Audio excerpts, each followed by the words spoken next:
Ladies and gentlemen, history has officially been made. After 53 long years, the New York Knicks are finally the NBA champion once again. Mula pa noong 1973, generation of Knicks fans ang naghihintay para sa moment na to. Ilang rebuilding years, ilang playoff heartbreaks at ilang superstar eras din ang dumaan, pero ngayong gabi natapos ang mahabang paghihintay. Sa video na to mga ballers, pag-usapan natin muli ang pag-choke na naman ng Spurs at ang pagbalik ng Knicks from 16-point lead deficit, pati na rin ang nagawa ng Finals MVP.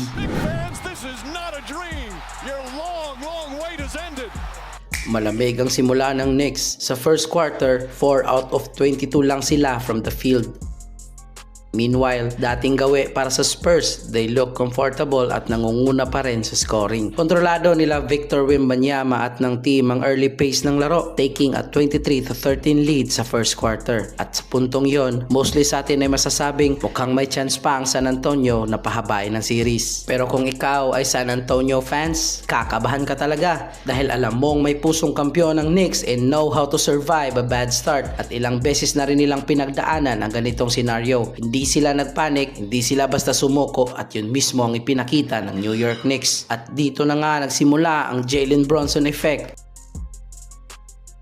Habang tumatagal ang laban, unti-unting bumabalik ang New York Knicks. Mga ballers, hindi ito ordinaryong performance. 45 points ang nagawa ni Jalen Brunson sa pinakamalaking laban ng season. Sa gabing pwede nang i-close out ang series at iuwi ang kampyonato, si Jalen Brunson ang naging puso ng New York Knicks. Kapag kailangan ng team ng puntos at momentum, Brunson delivered. At kapag kailangan ng clutch basket sa fourth quarter, Brunson delivered again. 25 points ang nagawa ng captain sa fourth quarter lamang. Bawat comeback attempt ng Spurs ay may sagot agad si Jalen Brunson. Sinubukan ng Spurs na iligtas ang kanilang season, pero paulit-ulit silang sinasalubong ng matinding depensa ng Knicks na mas lalong nagpahirap sa San Antonio Spurs na makahanap ng easy points. Hirap din ang Spurs na makahanap ng rhythm, at ang isang inaasahan nilang superstar na magiging katuwang sana ni Wemby na bumuhat sa team sa mga ganitong sitwasyon ay hindi naging epektibo sa opensa, at may ilang crucial possessions kay Fox na walang magandang resulta. Minumulto pa rin ang karamihan hanggang ngayon sa nangyari sa Game 4 na imbis patayin ng oras ay mas pinili ni Fox ang layup.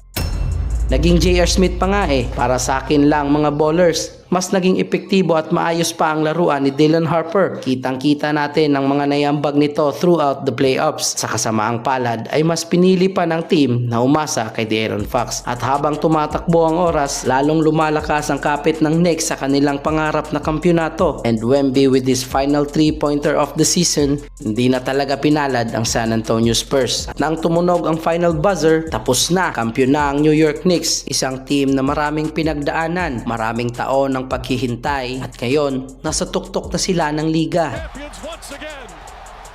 Tapos ni Jalen Brunson ang laro with 45 points, 3 rebounds and 3 assists. Pero hindi lang offense ang nagpapanalo sa Knicks. Ang depensa ng New York ay isang pader na hindi mapasag. Mikal Bridges, OG Anunoby, Josh Hart at Mitchell Robinson, lahat sila ay nagbigay ng championship level effort. Credits din sa San Antonio Spurs. Ipinakita ni Victor Wembanyama kung bakit siya ang pinaka-dangerous superstar sa bagong henerasyon. Double-double performance, elite defense at elite effort. Para sa akin mga ballers, hindi sa Game 5 nanalo ang Knicks ng championship, nanalo sila sa Game 4. Isa sa greatest comeback sa kasaysayan ng NBA Finals.